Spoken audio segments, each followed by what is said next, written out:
നിങ്ങൾ എപ്പോഴെങ്കിലും ചിന്തിച്ചിട്ടുണ്ടോ എങ്ങനെയാണ് ട്രെയിനിന് ഇടയ്ക്ക് മുറിഞ്ഞു പോകാതെ തുടർച്ചയായി വൈദ്യുതി ലഭിക്കുന്നത് എന്ന്?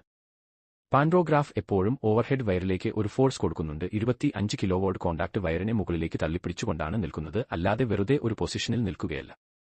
അതുപോലെ ഓവർഹെഡ് വയറും ഒരു ടെൻഷനിൽ ആണ് നിൽക്കുന്നത്. അതേപോലെ എന്തുകൊണ്ടാണ് ഇത്രയും ശക്തിയിലും വേഗതയിലും ലൈനിലേക്ക് ഉരഞ്ഞുകൊണ്ടിരിക്കുമ്പോൾ ഫ്രിക്ഷൻ കാരണം ലൈനിനോ പാൻഡോഗ്രാഫിനോ തകരാർ സംഭവിക്കാത്തത്?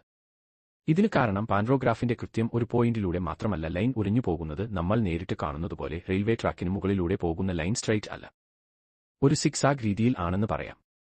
ട്രാക്കിന് മുകളിൽ ലൈനിനു ഇടതുവശത്തേക്കും വലതുവശത്തേക്കും ഇടയ്ക്കിടെ ചെറിയ ചെരിവുകൾ ഉണ്ട്. അതിനാൽ പാൻഡോഗ്രാഫിന്റെ എല്ലാ ഭാഗത്തേക്കും ഒരേപോലെ ഉരഞ്ഞു പോകുന്നുണ്ട്. അതിനാൽ ഒരു ഭാഗത്ത് മാത്രമായി കൂടുതൽ ഫ്രിക്ഷൻ ഉണ്ടാകുന്നില്ല. ഇതിനെ ടെക്നിക്കലി സ്റ്റാഗറിംഗ് ഓഫ് ഓവർഹെഡ് വയർ എന്ന് പറയുന്നു. അതാണ് നിങ്ങൾ ഇപ്പോൾ വീഡിയോയിൽ കണ്ടുകൊണ്ടിരിക്കുന്നത്.